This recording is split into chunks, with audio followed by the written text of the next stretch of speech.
समझेंगे इस बात को।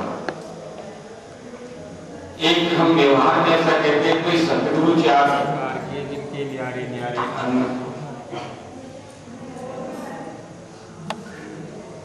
सतगुरु चार प्रकार के न्यारे न्यारे अन्न, पारस गुरु मल्यागिरी दीपक और धर्म। ये उदाहरण ये है कि एक गुरु पारस है जिसमें जन्मजात ही कंचन करने की क्षमता है, एक मल्यागिरी है जिसमें जन्मजात ही खुशबू बिखेरने की क्षमता है,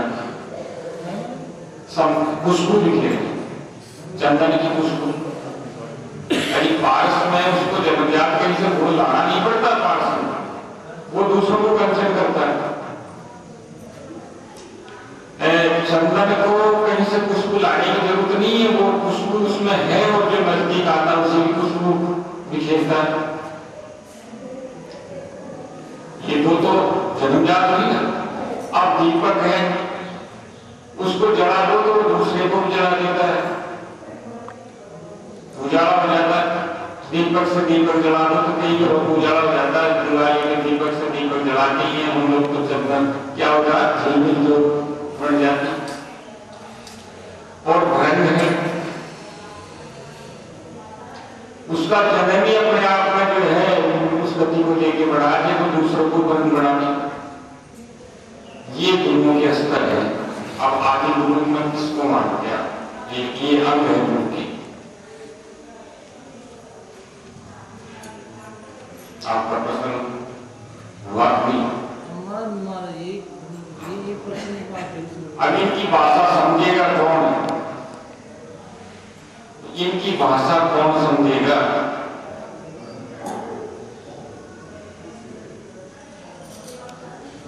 आप समझाइए। गुरु को बड़ा इसलिए मानते हैं कि गुरु है, सतगुरु है, परम गुरु है। किसको आदि गुरु मानेंगे आप?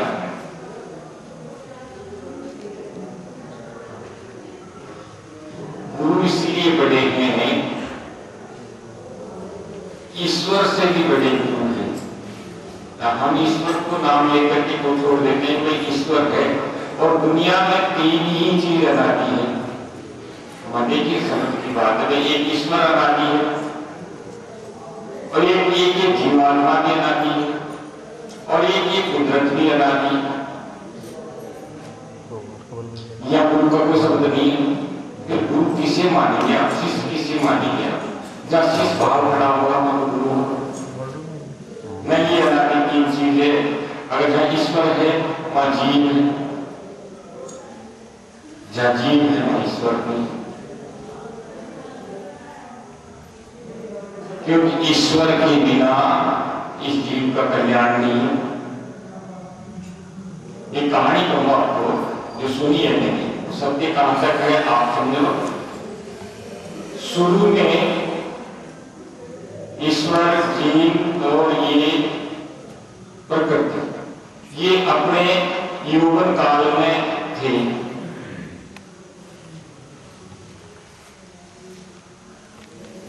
प्रकृति अपना संहार करके बिल्कुल सुसज्जित थी। अब ईश्वर बैठा है डाल में और जीव भी एक डाल में बैठा है। अब ईश्वर को कोई तरह की इच्छा होती नहीं है और जीव भी उसका अंश कहते हैं जो वो भी ईश्वर का ही अंश है, वो भी अजर अमर है, लेकिन उसको इच्छा होती है। यार इतनी सुंदर प्रकृति, इतने आम लग रहे हैं, इतने फल लग रहे हैं, इतने फूल लग रहे हैं, अगर अपन इनको भूल ले तो, इनको तोड़ ले तो ईश्वर सिर्फ उसकी तरफ देखता रहे, कहता कुछ नहीं। वो उधर देखता, प्रकृति तरफ देखता है या ये इतना कुछ खिला हुआ है, और वो जीव उधर देखता, परमात्मा की तरफ देखता है कि परमात्मा क्या कर रहा है। तो वो परमात्मा निर्विकल्प, कोई तरह की उसके कल्पना नहीं है। जीव उधर देखता है, परमात्मा अपनी जगह है और ये इधर जो है उधर, तो वो जीव उधर देखता है और उधर देखते ही उसका उपभोग करने लग जाता है। प्रकृति का उपभोग करते ही वो संसार में आ गया, घूम रहा है संसार को, भोग रहा है, जन्म रहा है, मर रहा है, जन्म रहा है, मर रहा है। अंत में उसको ये अनुभव होता है कि ये क्या हुआ, ईश्वर तो वहां बैठा हुआ है, मैं घूम रहा हूँ, क्या बात है। तो वो वापस उस ईश्वर की तरफ देखता है, वो नहीं करता है। वो देखा जब तक इसकी तरफ से मैं नहीं बढ़ूंगा तब तक मेरा उद्धार नहीं। तो वो सारी चीजों को, सारी भोग वासनाओं को छोड़ करके उसकी तरफ वो होता है, तो वो भी अजर अमर का स्वरूप पा लेता है। अब इस लक्ष्य को समझने के लिए या तो कोई तीव्रता बढ़े जो उसकी उस लक्ष्य को अपने आप ही को समझ ले,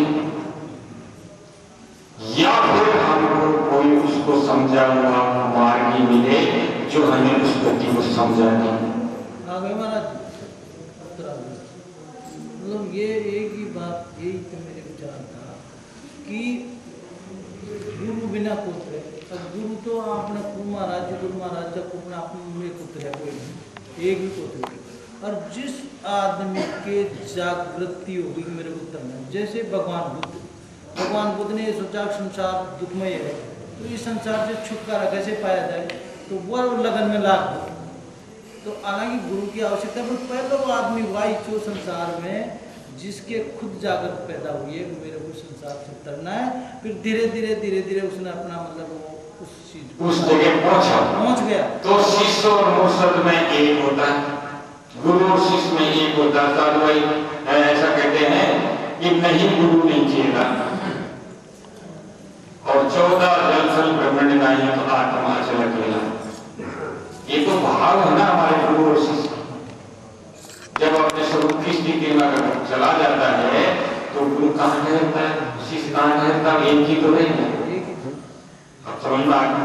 लेकिन इसी स्थिति को पाने के लिए हम विद्यार्थी जीवन में मास्टर हमें क्या बात पढ़ाता, कभी हमें समझ में नहीं आती। कई बार हमें प्रार्थना देता तब भी समझ में नहीं आती, और कई बार हमारी जिज्ञासा में निर्भर करता है कि वो मास्टर कहता है कि ये है और कौन समझता है। कई बार तो यूं आता है कि वो मास्टर इशारा करता है, हम खुद समझ जाते हैं क्योंकि वो मास्टर की इशारा कोई तो करता है। समझ में आया? इसी स्थिति के लिए हमें क्या करना पड़ता है, अपने आप में जाकर लगन लगानी। ठीक है, तो सब हो गया। चलो आपने मान लिया तो पूरा हो गया। और क्या प्रश्न है हमारी? वो सरपंच साहब आ गए, बोलो।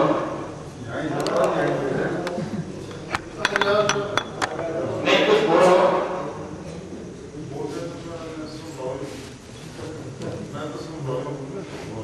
देखिए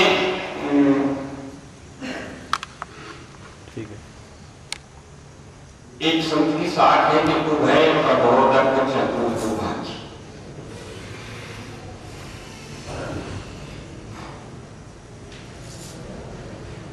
उभय पक्ष तो समझते हो, मुझे समझाओ क्या क्या होता है उभय पक्ष क्या होता है। ठीक है, तो उभय प्रबोधक चतुर्भागी, दो भाषिया कौन होता है?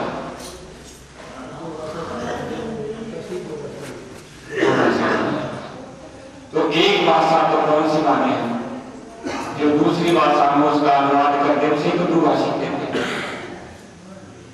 अब एक भाषा का ज्ञान तो है हमको और एक भाषा का ज्ञान हमें नहीं है। तो सतगुरु की पदवी कौन पाता है जिसको दो भाषा का ज्ञान है, वो सतगुरु है। अन्यथा क्या होता है कि हमें एक भाषा का ज्ञान है, एक भाषा का हमें ज्ञान है और फिर गुरु भक्ति को धारण करते हैं तो वो सिर्फ जानकारियां दे सकते हैं, हमें उस लक्ष्य को नहीं पकड़ा सकते। एक भाषा का जानकार विद्वान होता है, वो हमें जानकारियां दे सकता है पर उस लक्ष्य को वेदन नहीं करा सकता। लक्ष्य कौन सा है? एक भाषा का जानकार है कि जो व्यवहार जगत में जो देख रहे हैं, सुन रहे हैं, पढ़ रहे हैं, उसका ज्ञान हमें है, ये एक भाषा है। लेकिन जो अव्यक्त है वो दूसरी भाषा है।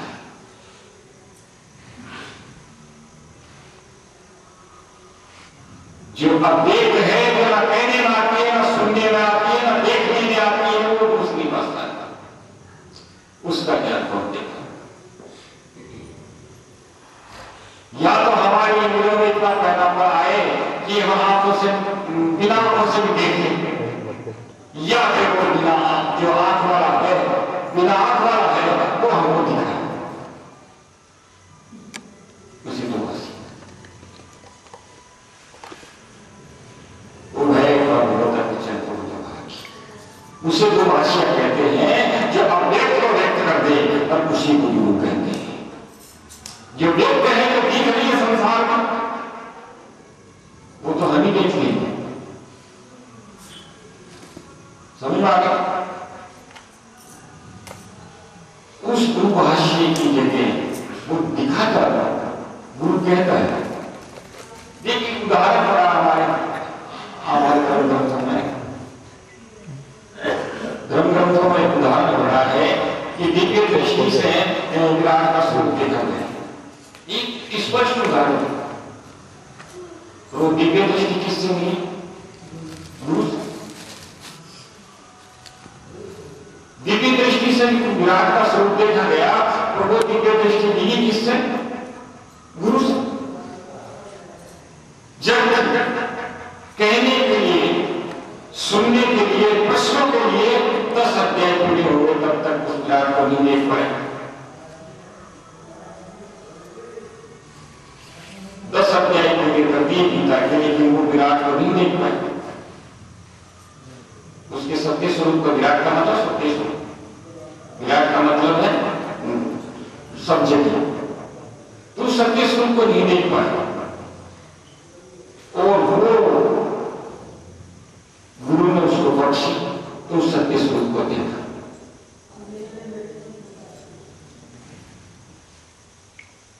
वो विराट को देखा, वो दिव्य दृष्टि मिली, तो उसी जगह एक प्रमाण मिलता है कि भाई व्यास जी के पास वो क्षमता थी जो दिव्य दृष्टि दूसरों को दे सकते।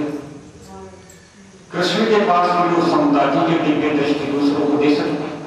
ये दो उदाहरण हमारे सामने हैं। इसका मतलब ये है कि उसके एक अधिकार नहीं है किसी का भी, वो सबके पास हो सकती है अगर उसका पात्र है।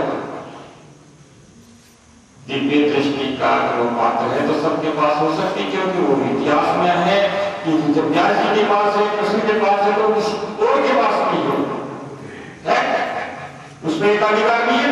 और वो दिव्य दृष्टि कौन देगा? तो एक प्रश्न है, साधु संघ का वर्ग निकाले मोहे जो भगवत समझा।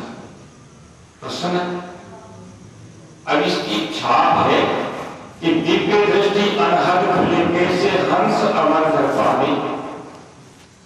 दिव्य दृष्टि कैसे खुलती, कैसे ये हंस सत्य मार्ग को पाता है? दिव्य दृष्टि अनहद खुले कैसे, दिव्य दृष्टि अनहद खुले कैसे हंस अमर घर पावे। और दुर्गुणनाथ अर्ध सतगुरु से करके सत करारे, साधु संत का भर मिटावे वही जो है ना। प्रश्न ये दोनों कड़ी, ऊपर कड़ी में प्रश्न है तो नीचे की कड़ी में प्रश्न, ये कैसे होगा? तो ये कैसे के लिए हमें कहा जाना पड़ेगा? जो जानता है उसको, और उसी के लिए ये खोज है ये कौन जानता है, कोई नहीं। ठीक हो गया। एक भजन सुना देता हूं उसको, क्योंकि एक स्तर है गुरु के, जैसे क्या गुरु है ना, तो उसमें हमें ये पहचानना है कि आदि गुरु कौन है, इन चारों है, इन चारों आदि गुरु कौन है, पारस, चंदन, दीपक और भैरव, चारों आदि गुरु कौन है, ये पहचानने की बात है। तो एक संत कहते हैं कि सतगुरु परम गुरु तुम संग,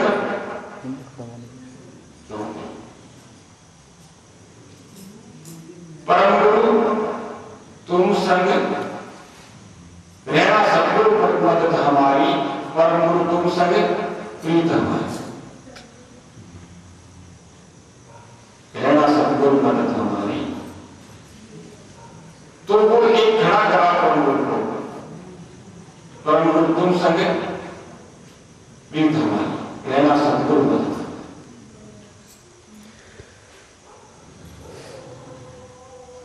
अटक नदी में पटक परम गुरु नाव जरती सारी, अटक नदी में पटक परम गुरु नाव जरती सारी, और माई मगरमच्छ लेत मछोला तो केवटिया गुरधारी, परम गुरु रहना मदद, परम गुरु तुम संप्रीत। यहां प्रश्न है अटक नदी का मतलब क्या है? अटक नदी में पटक परम गुरु नाव करते, ये पुरानी नाव है, लेकिन तुम इसको अटक नदी में पटक, ये हमारी प्रार्थना है ना, उल्टा प्रश्न है बड़ा। आप बताइए अटक नदी में पटकने से क्या तात्पर्य है? ये संसार सागर जो है ये बहुसागर कहलाता है, और एक बहरा है। वो कहता भाई जीवन मरण तो हर वक्त चलता ही है, लेकिन इस जीवन में छोड़ा के भाई परम गुरु रहना मदद हमारी, सतगुरु।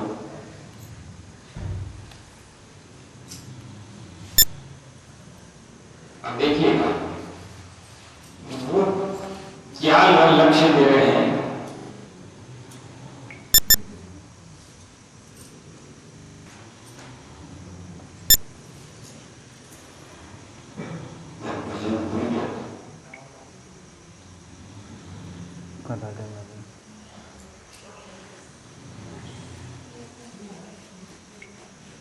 दया धर्म सतशील शब्द है।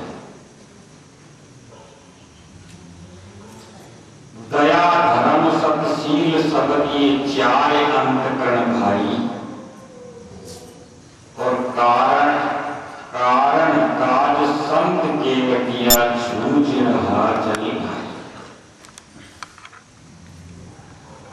दया धर्म सत्य और शील, ये चार शब्द है। और क्या है? दया धर्म सत्य शील शब्द ये चार अंतकरण भाई। कारण काज संत केवटिया जूझ रहा जन भाई, परम गुरु तुम संग हमारी, रहना सतगुरु मदद।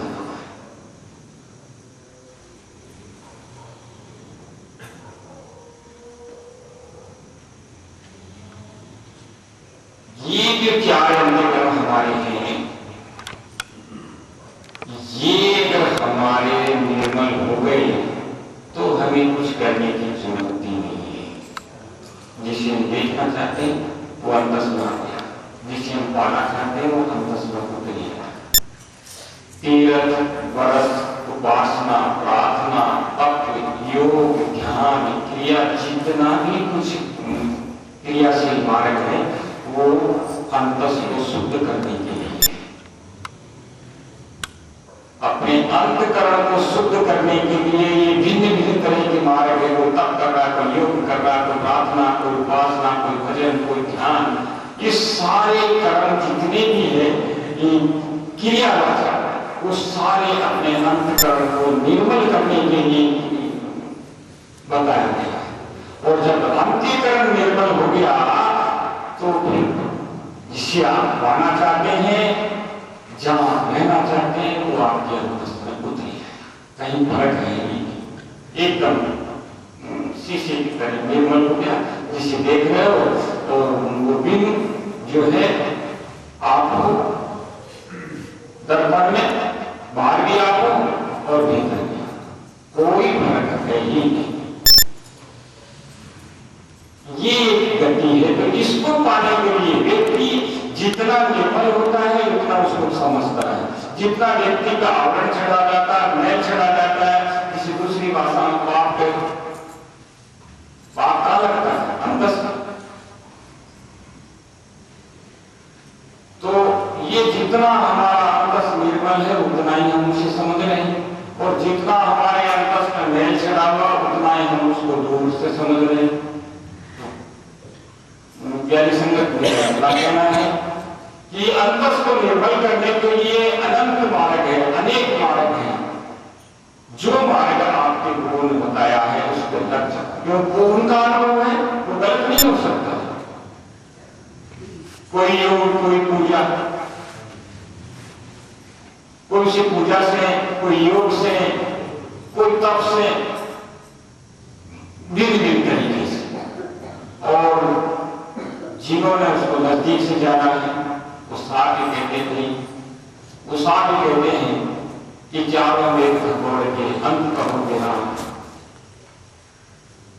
सारी क्रिया करके, सारे वेदों को समझ करके, आत्मा ब्रह्म, प्रज्ञानम ब्रह्म, तत्वमसि ब्रह्म, अहम ब्रह्मास्मि, सारे वेदों को खगोल करके, चारों वेद खगोल के अंत कहोगे राम। सूरज जब पहले कहो सभी संजय। तुम सारी क्रिया करके भी अंत में यही आओगे कि ये राम। राम का स्वरूप यह मत मानना कि राम क्या है, राम तो आपके हृदय में। अंत कहोगे राम तो पहले कहने लग जाए। मतलब समझदार साधुओं ने जिन्होंने पाया है उसको, उन्होंने कहा है कि ये जो राम जो बोल रहा है उसको तुम पालो। जो तुम बाहर देख रहे हो उसको थोड़ा सा अपनी आंखें बंद करके अंदर से ही पालो। वही राम उठेगा, वही राम दिखेगा, वही राम पाओगे, वही राम आगे पाया है। तो अंत में वही राम। तो ये जो विधि है, शायद अपने अपने गुरु अलग अलग बताइए, लेकिन जो सरल विधि है, जो सब लोगों ने माना है, उसको अब एक भजन महाराज शंकरनाथ जी का आया था, ऐसा सुमरण कीजिए, ऐसा सुमरण,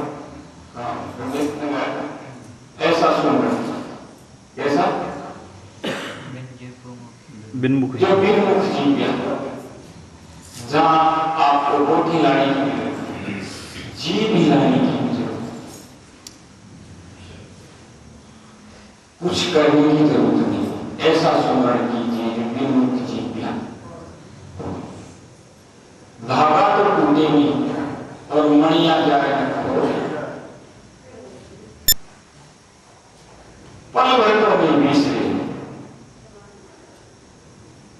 8 पहर भी नहीं होता ना, 8 पहर, 8 पहर भी नहीं होने वाली चीज है वो खेल। तो पल भर का है, पल भर तो नहीं बिसरे भी 8 पहर ही हो। ऐसा सुमरण कीजिए। पलवरी करो 8 पहर बचने की जरूरत नहीं है। धागा नहीं टूटना चाहिए, प्रश्न ये है कि धागा नहीं टूटना चाहिए, मणिया बिखरना नहीं चाहिए, बचने की जरूरत नहीं है। कौन बताएगा? ये प्रत्येक प्रश्न आपका आ गया, आप व्यक्ति को व्यक्त कौन करेगा?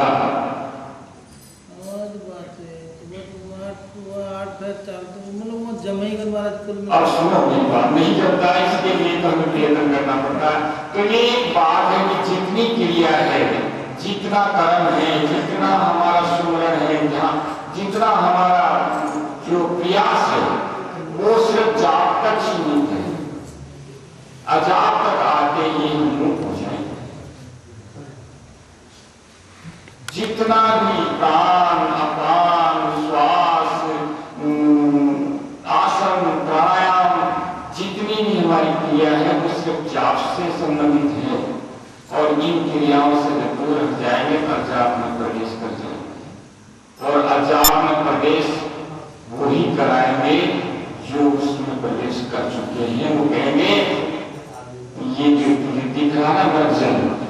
सुख लांग जा कूद पड़,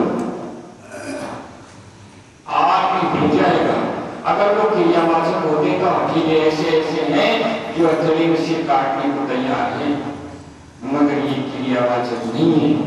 ये तो एक उपलब्धि है साधक की जो अपने आप होती है। क्रिया से अगर राजा बन जाए तो बहुत बड़े साधक बैठे हैं, हठी लोग बैठे हैं, एक पैर के पर खड़े रहने वाले लोग हैं, मगर क्रियावाचक शब्द नहीं है। ये तो साधक का अंतस निर्मल होते ही अपने आप हृदय में प्रकट होने वाली वस्तु रहेगा और वो मिल जाए, उसके लिए हमें क्या करना पड़ेगा? सरल हृदय से हमारे अंतस को धोना पड़ेगा। धोने की विधियां कई हो सकती है, मगर अंतस धुला और उपलब्धि हुई, और उपलब्धि होने के बाद क्या मिलता शेष आप समझ सकते।